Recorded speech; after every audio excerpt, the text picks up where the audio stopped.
আমাদের মা এবং বোনেরা এবং আমাদের ভাইয়েরা তাদের মধ্যে দিয়াসাহ মানে শুকুরের চর্বি। শুকুর অপবিত্রতা, অপরিচ্ছন্নতা, নোংরামি পছন্দ করে। শুকুর তার নিজের বিষ্ঠা, নিজের মল চেটে খায়, লজ্জা নাই। এই শুকুরের চর্বিকে বলা হয় দিয়াসাহ। রাসূল সাল্লাল্লাহু আলাইহি ওয়াসাল্লাম বলেছেন, লা ইয়াদখুলুল জান্নাতা দায়ুস, দায়ুস জান্নাতে যাবে না, শুকুর জান্নাতে যাবে না, শুকুরের চর্বি জান্নাতে যাবে না। তো শুকুরের চর্বির সাথে জান্নাতে যাওয়ার কি সম্পর্ক? মানে ওই মানুষ জান্নাতে যাবে না যার রক্ত, যার চর্বি শুকুরের রক্ত শুকুরের চর্বির মতো হয়ে গেছে। কার রক্ত কার চর্বি শুকুরের রক্ত শুকুরের চর্বির মতো হয়ে গেছে? যার পরিবারের মধ্যে বেহায়াই আছে, নির্লজ্জতা আছে, কিন্তু তার অন্তরে কষ্টবোধ নাই, তার অন্তরে দুঃখবোধ নাই, লজ্জাবোধ নাই, সে দায়ুস, সে জান্নাতে যাবে না। আপনি দায়ুস হলে সমস্যা কি? আমি যদি দায়ুস হই তাহলে সবচেয়ে বড় সমস্যা হচ্ছে বাবা দায়ুস বা ভাই দায়ুস, তার মেয়ে অথবা তার বোন বেপরদা অবস্থায় চলাফেরা করে, অথবা তার স্বামী দায়ুস, স্ত্রী বেপরদা অবস্থায় চলাফেরা করে, তার অন্তরে কোনো ব্যথা নাই, মানে তার রক্ত শুকুরের রক্ত হয়ে গেছে। এই মানুষ আর ওই বেপরদা যে স্ত্রী, এই দুইজনের ঘরে কখনোই সাহসী পুরুষের জন্ম হবে না। খালিদ বিন ওয়ালিদ, ওমর ইবনুল খাত্তাব, সুলতান মোহাম্মদ ফাতেহের মতো বীর সেনানীর জন্ম হবে না। কি জন্ম হবে? দায়ুস বাবার ঘরে এবং দায়ুস মায়ের ঘরে মেয়েলি পুরুষ সন্তানের জন্ম হবে। বুঝেননি মনে হয়? হিজড়া পুরুষ সন্তানের জন্ম হবে, যার মধ্যে পৌরুষত্ব নাই। পৌরুষত্ব মানে শুধু পুরুষ হওয়া নয়, পৌরুষত্ব মানে সেই সাহসিকতা, সে আত্মমর্যাদা, সে আত্মসম্মান, সেই ব্যক্তিত্ব, সেই পার্সোনালিটি। ওই রকম সন্তান জন্ম হবে না যে পৃথিবীকে নেতৃত্ব দিবে। এই জন্য পাশ্চাত্যরা চায় যেন আপনাদের মাদের গর্ভ থেকে নেতা জন্ম না হয়, বরং কি জন্ম হয়? ওই রকম LGBTQ সমকামী মেয়েলি সন্তানের জন্ম হয়। এটা হবে যদি আপনি দায়ুস হন এবং আপনার স্ত্রী দায়ুস হয়। আপনার মধ্যে পৌরুষত্ব নাই, মানে সাহসিকতা নাই, ব্যক্তিত্ব নাই, পার্সোনালিটি নাই। আর এই ব্যক্তিত্ব পার্সোনালিটিকে অসংখ্য জিনিস ধ্বংস করে, শুধু বেপর্দা ধ্বংস করে না, আর অনেক কিছু ধ্বংস করে।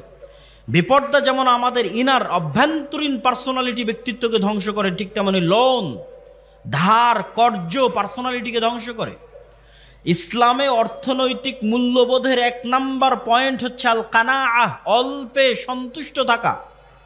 আমি সুদ ভিত্তিক লোনের কথা বলতেছি না, গোটা হাদিস শাস্ত্র এবং গোটা কোরআন শাস্ত্র খুঁজে আপনি আমাকে দেখাবেন যে আপনার বাড়ি মাটির আছে, মাটির থেকে টিনের করার জন্য আপনি কর্জে হাসানা নিবেন, এর দলিল কোরআন এবং হাদিসে আছে। সুদ ভিত্তিক লোনের কথা বলছি না, কর্জে হাসানা। আপনার বাড়ি টিনের আছে, আপনি সেটা পাকা করবেন, তার জন্য সুদে লোন না নিয়ে কর্জে হাসানা সুদমুক্ত লোন নেবেন, এর দলিল কোরআন এবং হাদিসে আছে। আপনার বাড়িতে এসি নাই, এসি কিনবেন, ফ্রিজ নাই, ফ্রিজ কিনবেন, মোটরসাইকেল নাই, মোটরসাইকেল কিনবেন, তার জন্য সুদভিত্তিক লোন বহু পরের কথা। আপনি কর্জে হাসানা সুদ ছাড়াই ভাই বোন আত্মীয় স্বজনের কাছে লোন নেবেন, এর কোনো দলিল আপনি কোরআন এবং হাদিস থেকে আমাকে দেখাতে পারবেন না। তাহলে কর্জে হাসানা কখন নেবেন? সুদভিত্তিক লোন বহু পরের কথা। কর্জে হাসানা কখন নেবেন? যখন মরে যাচ্ছেন, অপারেশন থিয়েটারে আছেন, টাকা নাই, অপারেশন না হলে, টাকা না ব্যবস্থা করতে পারলে ছেলে মারা যাবে, তখন কর্জে হাসানা চাইতে পারবেন। আমি যদি বুঝাতে না পারি তাহলে এটা আমার ব্যর্থতা। কেন? আপনি সুদ ভিত্তিক লোন বহু পরে, আপনি আরেকজনের কাছে আজ চাইতে গেলেন, ভাই আমাকে 5,000 টাকা ধার দাও, আমি মাটির বাড়ি ভেঙে টিনের বাড়ি করতেছি, 5,000 টাকা আপনাকে ধার দিল। পরের দিন আপনি সেই টাকা পরিশোধ করতে পারলেন না, আপনার অন্তরে খারাপ লাগতেছে, পরিশোধ করতে পারতেছেন না। তারপরের দিন মিথ্যার আশ্রয় নেবেন না? মিথ্যার আশ্রয় নেবেন না? মিথ্যার আশ্রয় নেবেন। যেই দিন থেকে মিথ্যা বলা শুরু করলেন, ওই দিন থেকে আপনার ব্যক্তিত্ব নষ্ট হয়ে গেল, আপনার পৌরুষত্ব নষ্ট হয়ে গেল, আপনার আত্মমর্যাদা, আত্মসম্মান নষ্ট হয়ে গেল। আপনি এখন আর পূর্ণ মুসলিম থাকতে পারবেন না, আপনি বিক্রি হয়ে গেছেন, মুনাফিক হয়ে গেছেন। পরের দিন আপনার ছেলেকে মিথ্যা বলা শিখাবেন, তারপরের দিন আপনার বউকে মিথ্যা বলা শিখাবেন। পুরো পরিবার মিলে বেহায়া হয়ে যাবেন, পুরো পরিবার মিলে আত্মমর্যাদাহীন, ব্যক্তিত্বহীন, থার্ড ক্লাস পরিবারে পরিণত হয়ে যাবেন। সুতরাং ওই পরিবার থেকে বীর মুজাহিদের জন্ম হবে না, বীর সাহসী পুরুষের জন্ম হবে না। কেন? মিথ্যার আশ্রয় নিচ্ছে পুরো ফ্যামিলি। এই জন্য আল্লাহ নবী বলেছে, খবরদার তোমরা ধার কর্জ লোনের ধারে কাছে যেও না। সুদ ভিত্তিক তো বহু পরে, আমি কর্জে হাসানার কথা বলতেছি, এখন যেই কথাগুলো বলতেছি এগুলো কর্জে হাসানা, সুদ ছাড়া। সুদ সহ নেওয়া আরো পরে। সুদ ছাড়াই আপনি কর্জ নেবেন কখন? যখন মরে যাচ্ছেন তখন, তাছাড়া নয়। তাহলে কি থাকবে? আপনার আত্মমর্যাদা, মাথা উঁচু থাকবে, আত্মসম্মান উঁচু থাকবে, আপনার সন্তান আত্মমর্যাদা সম্পূর্ণ হবে, ব্যক্তিত্ব সম্পূর্ণ হবে, সাহসী হবে, কোনোদিন কোথাও মাথা নিচু করবে না, অন্যায়ের বিরুদ্ধে রুখে দাঁড়াবে, বীর সেনানী হবে, বীর সেনাপতি হবে, নেতা হবে, পৃথিবীকে নেতৃত্ব দিবে। সম্মানিত উপস্থিতি, আল্লাহ সুবহানাহু ওয়া তাআলা আমাদের এই ছোট্ট সংক্ষিপ্ত আলোচনাকে গুরুত্ব সহকারে মানার তৌফিক দান করুক, আল্লাহুম্মা আমিন। আপনাদের আল জামিয়া সালাফিয়া দিনাজপুর নাম শুনেছেন? অত্র রংপুর অঞ্চলের বৃহত্তম দ্বীনী শিক্ষা প্রতিষ্ঠান, এরিয়ার দিক থেকে, ছাত্রের দিক থেকে, শিক্ষকের মানের দিক থেকে। এই অঞ্চলের জন্য এটা নেয়ামত। আপনাদেরকে এই নেয়ামতকে মূল্যায়ন করা উচিত, শুকরিয়া আদায় করা উচিত। আর শুকরিয়া আদায় করবেন কিভাবে? কয়েকভাবে। সন্তানকে ভর্তি করাতে পারেন, জামিয়া সালাফিয়ার মাসিক আল ইতিসাম নিতে পারেন, জামিয়া সালাফিয়ার সালাফি কনফারেন্সে যেতে পারেন। এখান থেকে যান আপনারা সালাফি কনফারেন্সে দিনাজপুরের। এইবারের সালাফি কনফারেন্স কয় তারিখে আছে কে বলতে পারবেন? আপনারা তো খবরই রাখেন না, তাহলে কেমনে হবে? যে 30 এবং 31 জানুয়ারি আল জামিয়া সালাফিয়া দিনাজপুরের সালাফি কনফারেন্স। দেশ এবং বিদেশের বড় বড় বক্তাগণ 2 দিন ব্যাপী থাকবেন। আপনারা সেখানে জনগণ সহ, বাস সহ উপস্থিত হওয়ার চেষ্টা করবেন। মাসিক আল ইতিসামের কোনো এজেন্ট আছে আপনাদের এলাকায়? এই পুরো অনুষ্ঠানের মধ্যে কেউ আছে মাসিক আল ইতিসামের এজেন্ট? যদি না থেকে থাকে, আমি উদাত্ত আহ্বান জানাবো, যারা আজকের প্রোগ্রাম আয়োজন করেছেন, যারা আজকের অনুষ্ঠান আয়োজন করেছেন, আপনারা যদি মনে করেন যে সত্যিকার ভালোবাসা জামিয়া সালাফিয়ার সাথে, আল্লাহর সন্তুষ্টির জন্য, দুনিয়াবি কোনো স্বার্থে নয়। আজকে আমি একদিনের জন্য আপনার কাছে এসেছি, প্রতি মাসে আমি আপনার কাছে আসব, আমার লেখা আপনার কাছে আসবে। গত মাসের সম্পাদকীয় পড়ে দেখেন, তার আগের মাসের সম্পাদকীয় পড়ে দেখেন, এই মাসের যে সম্পাদকীয় আসতেছে জানুয়ারির সংখ্যায়, সেটা পড়ে দেখেন। জানুয়ারি সংখ্যার সম্পাদকীয় সিরিয়ার ওপর লেখা আছে। আজকে সিরিয়ার ওপর কোনো আলোচনাই করিনি। প্রতি মাসে আমাদের মেসেজ, আমাদের বক্তব্য আপনার কাছে চলে আসবে। স্থায়ী সম্পর্ক, এই স্থায়ী সম্পর্কগুলোকে গুরুত্ব দিবেন। দাওয়া ইলাল্লাহর মক্তব পরিচালিত হচ্ছে। 400টার মতো মক্তবের মধ্যে জাতীয় মক্তব প্রতিযোগিতা আয়োজন হয়েছে। এই সকল মক্তবের শিক্ষকদের যাতায়াত খরচ দিয়ে জামিয়া সালাফিয়া ডাঙ্গিপাড়াতে আমরা প্রশিক্ষণ দিয়েছি, সিলেবাস দিয়েছি।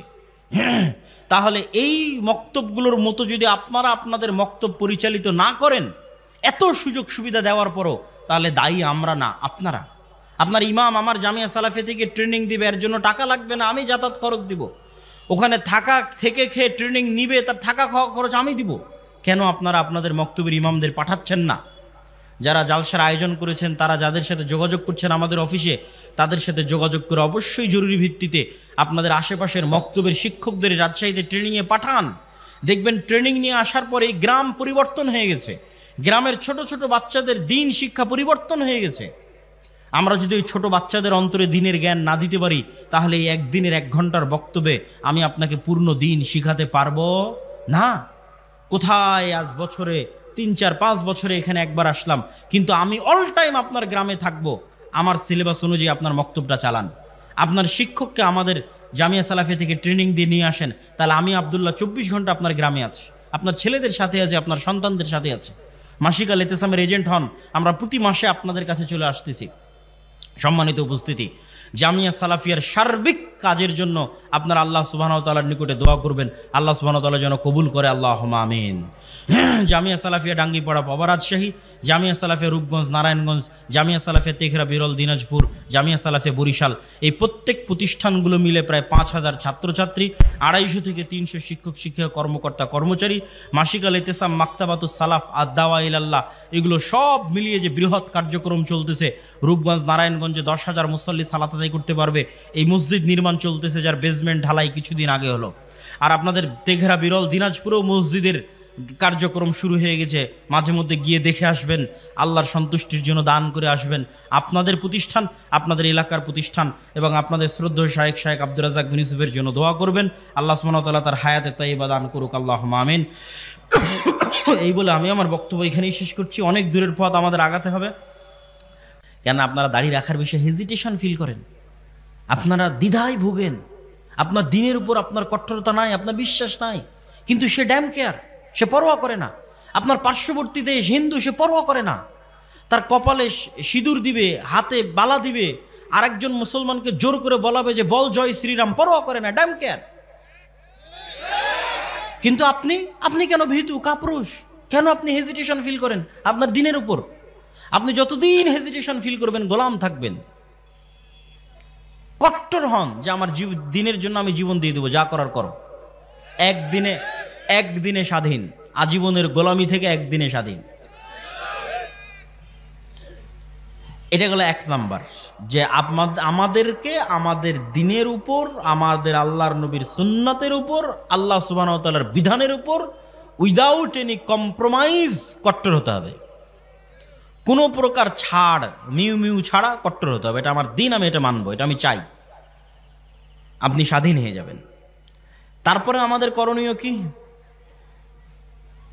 তারপরে আমাদের করণীয় হচ্ছে আমাদের যুবক সমাজ, আমাদের ছেলে মেয়েরা,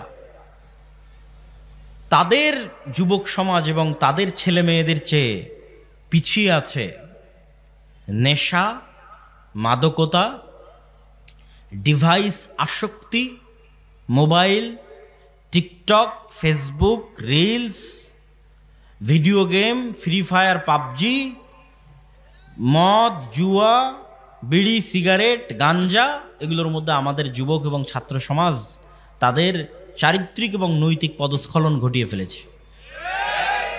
ফলত তাদের প্রোডাক্টিভিটি নাই। মানুষও একটা মেশিন, এই মেশিনের একটা কাজ আছে, তাকে উৎপাদন করতে হবে। আপনারা যারা গার্মেন্টসে কাজ করেন, সেখানে উৎপাদন হয়, কতটা কাপড় তৈরি হলো গণনা করা হয়। আপনি একটা মেশিন, আপনি কি উৎপাদন করছেন? আমাদের যুবক সমাজ কি উৎপাদন করছে? সে তো শুধু সময় নষ্ট করছে। কিন্তু ওই সমস্ত দেশের যাদেরকে আমরা রোজ সকাল সন্ধ্যা গালি দিচ্ছি, গালি দিয়ে লাভ নাই, তারা তাদের সময়কে নষ্ট করে না, তারা তাদের সময়কে কাজে লাগায়, তারা প্রোডাক্টিভ। আর আল্লাহ সুবহানাহু ওয়া তাআলা পৃথিবীকে যেই সিস্টেমে ডেভেলপ করেছেন, ওই সিস্টেমে যদি একটা হিন্দুও চলে, একটা ইহুদিও চলে, আল্লাহ বাধা দিবেন না, ওই সিস্টেম অনুযায়ী তার কাজ হবে। এই কথাটা মনে হয় বুঝলেন না। আল্লাহ পৃথিবীতে সিস্টেম তৈরি করেছে আগুন জ্বালায়। আগুন কি করে? ছুরি কাটে। তো এখন একজন যদি আর একজনের উপর ছুরি কাটে, তো 99% সময় আল্লাহ সুবহানাহু ওয়া তাআলা দেখবেন না কাকে কাটছে। অন্যায় ছুরিকে আল্লাহ কাটার কাজ দিয়ে, যেভাবে আল্লাহ পৃথিবী ডেভেলপ করেছে, আর একজন কাটছে, কেটে যাবে। ওই অনেক স্বল্প সময় ইতিহাসে এক একটা দেখানোর জন্য ইব্রাহিম আলাইহিস সালাতু ওয়াস সালামকে আগুনে ফেলে দেওয়া হয়েছে, জ্বলেনি। এক একটা দেখানোর জন্য, আল্লাহর ক্ষমতা, মুজিজা দেখানোর জন্য। কিন্তু আসলে আপনি মুমিনকে ফেলেন, মুসলিমকে ফেলেন, তাহাজ্জুদ গুজারকে ফেলেন, আল্লাহ পৃথিবী ডেভেলপ করেছে এইভাবে যে আগুনে ফেললে আগুন জ্বালিয়ে দিবে। কাকে ফেললো এটা দেখার বিষয় নয়, আগুনে ফেললে জ্বলবে। তো আল্লাহ সুবহানাহু ওয়া তাআলা পৃথিবী ডেভেলপ করেছে যে জ্ঞানে, বিজ্ঞানে, প্রযুক্তিতে যত বেশি এগিয়ে যাবে, পৃথিবীতে ক্ষমতা তার থাকবে। তখন জ্ঞানে খ্রিস্টান আগিয়ে গেল কি মুসলমান আগিয়ে গেল, আল্লাহ সুবহানাহু ওয়া তাআলা ওটা দেখবেন না। পরিশ্রম করে জ্ঞানে ইহুদি আগিয়ে গেছে, পৃথিবী ওদের। পরিশ্রম করে জ্ঞানে আমেরিকা এগিয়ে গেছে, পৃথিবী ওদের। মুসলমানের সন্তান পরিশ্রম করে না, মদ জুয়া আড্ডা নিয়ে ব্যস্ত থাকে, তো ওরা গোলাম। তো আল্লাহর সহযোগিতা, তাহলে বলবেন যে আল্লাহ যে আমাদের ভালোবাসে, সহযোগিতাটা কোথায় আসবে? আসবে যখন আপনি ওই মদ জুয়া নেশা ছেড়ে দিয়ে আপনিও প্রোডাক্টিভ হবেন, আর ডাই হার্ট অন্তর থেকে আপনিও চেষ্টা করতেছেন আমিও সাকসেসফুল হতে চাই, আপনিও জ্ঞান বিজ্ঞান প্রযুক্তির জগতে লড়াই করে যাচ্ছেন, যেই সিস্টেমে আল্লাহ পৃথিবী ডেভেলপ করেছে ওই সিস্টেমে আপনিও দৌড়াচ্ছেন, চেষ্টা করতেছেন অন্তর থেকে, তাহলে একজন ইহুদি অথবা ইসরায়েল অথবা আমেরিকার কাছে শতভাগ সক্ষমতা আছে। শতভাগ সক্ষমতা থাকার পর সে হয়তো 90% চেষ্টা করতেছে। আপনার কাছে 50% সক্ষমতা আছে, আপনিও 90% চেষ্টা করতেছেন। আর 50% সক্ষমতা না থাকলেও আল্লাহ আপনাকে বিজয় করে দিবে। আল্লাহ আপনাকে কি করে দিবে? বিজয় করে দিবে। এই জায়গায় তখন আপনি আল্লাহর দয়া এবং রহমত পাবেন। কিন্তু আপনি যদি চেষ্টা না করেন, তার আগ পর্যন্ত দয়া রহমত পাবেন না, তার আগ পর্যন্ত গোলাম থাকবেন। তাহলে আমাদের যুবক সমাজ এবং ছাত্র সমাজ, ইয়াং জেনারেশন, তাদেরকে অবশ্যই তারা যে অন্ধকার জগতে ফেঁসে আছে, তারা যে জ্ঞানের পিছনে ইনভেস্ট করে না। আমি ইংল্যান্ডে 1 বছর ছিলাম, পার্কে যাই, বিশ্ববিদ্যালয়ে যাই, ট্রেনে উঠি, বিমানে উঠি, বাসে উঠি, কাউকে দেখি বই হাতে নিয়ে পড়তেছে। ওদের দেখে আমি নিজেকে লজ্জিত বোধ করতাম যে সে মুমিন নয়, কিন্তু সে পড়তেছে, সে বেপরদা অবস্থায় আছে, কাফেরা, সে পড়তেছে। তাহলে আমি একজন মুমিন হয়ে আমি পড়তেছি না? তখন ওদের দেখা দেখে আমিও যাত্রাপথে পড়া শুরু করেছিলাম এবং অনেক বই আমি তখন ওই ইংল্যান্ডে থাকা অবস্থায় সফরের মধ্যে পড়ে শেষ করেছি। কিন্তু বাংলাদেশে আসার পর এখন পর্যন্ত আর কোথাও দেখলাম না যে একটা মানুষ কোথাও বই হাতে নিয়ে পড়তেছে। তখন আমার মধ্যে থেকে ওই স্বভাবটা হারিয়ে গেছে। তাহলে আমাদের মধ্যে পড়ার এবং জ্ঞান অর্জনের আগ্রহ নাই। আমাদের সাধারণ সেকুলার ছাত্র জনতা তো বহুদূরে থাক, ইসলামপন্থী মানুষজন তাদের সময় নষ্ট করে পারস্পরিক হিংসা বিদ্বেষ, গুতাগুতি, মারামারি, ঠেলাঠেলি, গীবত, পরনিন্দায়। যারা ইসলাম নিয়ে আলোচনা করে তারাও 2 জন যখন একত্রিত হয়, কোরআনের একটা আয়াত নিয়ে আলোচনা কর, কোরআনের হাদিসের একটা, বুখারী শরীফের একটা হাদিস নিয়ে আলোচনা কর, দিনের একটা বিষয় নিয়ে আলোচনা কর না। কোন হুজুর কোন বক্তায় কি বলল, কে কোথায় ফেসবুকে কি কমেন্ট করেছে, কার বিরুদ্ধে কে লাগলো, এক জায়গায় একত্রিত হলে সেগুলো নিয়ে গল্প শুরু হয়ে গেল। সময় নষ্ট, প্রোডাক্টিভিটি নষ্ট। অতএব হে যুবক সমাজ, হে ছাত্র ভাইয়েরা, আমরা যদি আমাদের সময়কে সঠিকভাবে কাজে না লাগাই, জ্ঞান অর্জন না করি, তাহলে আমরা কখনোই পৃথিবীতে আর 10টা জাতির সাথে পাল্লা দিয়ে স্বাধীন হতে পারবো না। গোলাম থাকতে হবে, গোলাম আছি, গোলাম থাকতে হবে। আমি চেষ্টা না করলে আল্লাহ রাস্তা দেখাবে না। অতএব আমাদের জাতির মুক্তির জন্য কাউকে না দেখে হলে অন্তত আপনার পাশে যারা আছে তাদের দেখে শিখেন। হিন্দুদেরকে দেখে শিখেন, আপনারা তাদের নিয়ে কত হাসি ঠাট্টা করেন, কত মজাক করেন, অথচ পৃথিবীর 2য় সিলিকন ভ্যালি হিন্দুরা বেঙ্গলোরে বানায়েছে। আমেরিকাতে একটা সিলিকন ভ্যালি আছে, জ্ঞান বিজ্ঞান প্রযুক্তির সেন্টার, 2য়টা হিন্দুরা বানিয়েছে বেঙ্গলোরে, পড়াশোনা করে, জ্ঞান অর্জন করে। অতএব তাদেরকে নিয়ে ট্রোল করে হাসি ঠাট্টা করে লাভ নেই। আপনারা পড়েন, শিখেন, জ্ঞান অর্জন করেন, টেক্কা দেন পৃথিবীর সাথে, না হলে আমাদেরকে গোলাম থাকতেই হবে। আমি আমার বক্তব্যের সারমর্ম করতে চাই। শুরুতে কি বলেছিলাম মনে আছে? সব হয়তো ভুলে গেছেন। শুরুতে বলেছিলাম যে আজকে এখনই 2 বছরের মধ্যে, 1 বছরের মধ্যে ভোট করে ক্ষমতায় যেতে হবে, এই চিন্তা বাদ দিয়ে চিন্তা করতে হবে 100 বছর পর ইসলাম বাংলাদেশের ক্ষমতায় আসবে, কোনো কম্প্রোমাইজ ছাড়া এবং স্থায়ীভাবে। তার জন্য কি করা লাগবে সেটা করেন। 100 বছর পর ইসলাম বাংলাদেশের ক্ষমতায় আসবে উইদাউট এনি কম্প্রোমাইজ এবং স্থায়ীভাবে। তার জন্য কি করা লাগবে? তার জন্য শক্তিশালী প্রতিষ্ঠান লাগবে, শক্তিশালী মিডিয়া লাগবে, শক্তিশালী অর্থনৈতিক প্রতিষ্ঠান লাগবে। সেগুলো প্রতিষ্ঠা করার পিছনে আমাদের সময় এবং শ্রম দিতে হবে। তারপরে কি তুলে ধরেছি? তারপরে আপনাদের সামনে তুলে ধরেছি যে আমাদের ব্যক্তিগত সামাজিক জীবনে ন্যায়পরায়ণতা যদি না থাকে, আমরা কখনোই আল্লাহর দয়ায় ক্ষমতায় যেতে পারবো না। অতএব আমাদের ব্যক্তিগত জীবনে কি লাগবে? ন্যায়পরায়ণতা লাগবে। এবং ন্যায়পরায়ণতার উদাহরণ দিতে গিয়ে বলেছি, আমরা আমাদের স্ত্রীদের সাথেও ন্যায়পরায়ণ নই। আপনি জিজ্ঞেস করেন আপনি আপনার স্ত্রীর সাথে ন্যায়পরায়ণ কিনা। আপনার বউকে জিজ্ঞেস করেন সে তার শাশুড়ির সাথে ন্যায়পরায়ণ কিনা। শাশুড়িকে জিজ্ঞেস করেন সে তার বৌমার সাথে ন্যায়পরায়ণ কিনা। সমাজে যত অশান্তি, ফিতনা এবং ফাসাদ বিরাজ করছে, তার প্রত্যেকটা কারণ হচ্ছে ন্যায়পরায়ণতা না থাকা। ইসলামী দলে দলে মারামারি, মাদ্রাসায় মাদ্রাসায় মারামারি, হুজুরে হুজুরে মারামারি, এগুলো একটাও ফতোয়ার কারণে নয়, ডাহা মিথ্যা কথা। কোনো ফতোয়ার সমস্যা নাই, ন্যায়পরায়ণতা নাই। হয় দলের আমির জালেম, না হয় মামুর জালেম। হয় দলের আমির মাজলুম, না হয় মামুর মাজলুম। হয় দলের আমির মিথ্যুক, না হয় মামুর মিথ্যুক। হয় মসজিদের সভাপতি জালেম, না হয় মসজিদের ইমাম সাহেব জালেম। হয় মসজিদের সভাপতি মাজলুম, না হয় ইমাম সাহেব মাজলুম। যত জায়গায় সমস্যা আছে প্রত্যেকটা জায়গায় ন্যায়পরায়ণতার অভাব আছে। এই জন্য মুসলমানদের প্র্যাকটিস করতে হবে নিজেদের ব্যক্তি, সমাজ এবং পারিবারিক জীবনে ন্যায়পরায়ণতা প্রতিষ্ঠা করার। 3 নাম্বার কি বলেছি? আমাদেরকে আমাদের দিনের উপর কট্টর হতে হবে এবং কলোনিয়াল মাইন্ড সেট আপ, 190 বছর ব্রিটিশদের যে গোলামি করেছি, ওই গোলামি করতে গিয়ে আমাদের রক্তের মধ্যে ঢুকে গেছে যে যার দাড়ি চাছা সে স্মার্ট, আর যার মুখে দাড়ি আছে সে আনস্মার্ট। এই কলোনিয়াল মাইন্ড সেট আপের মুখে লাথি মারতে হবে, স্বাধীন হতে হবে। যেটা আল্লাহর নবী সেটা স্মার্ট, যেটা আল্লাহর নবীর নয় সেটা স্মার্ট নয়। এটা যেদিন শক্তভাবে বিশ্বাস করে নেবেন উইথ কনফিডেন্ট এবং উইদাউট এনি কম্প্রোমাইজ, শক্ত আত্মবিশ্বাসের সাথে, সেদিন আপনি স্বাধীন হয়ে গেছেন। সেই দিন পৃথিবীর কোনো শক্তি পৃথিবীতে আপনাকে দমিয়ে রাখতে পারবে না। 4 নাম্বার কি বলেছি? 4 নাম্বার বলেছি আমাদের ছাত্র তরুণ জনতা, তারা যে নেশার মধ্যে, অবৈধ সম্পর্কের মধ্যে এবং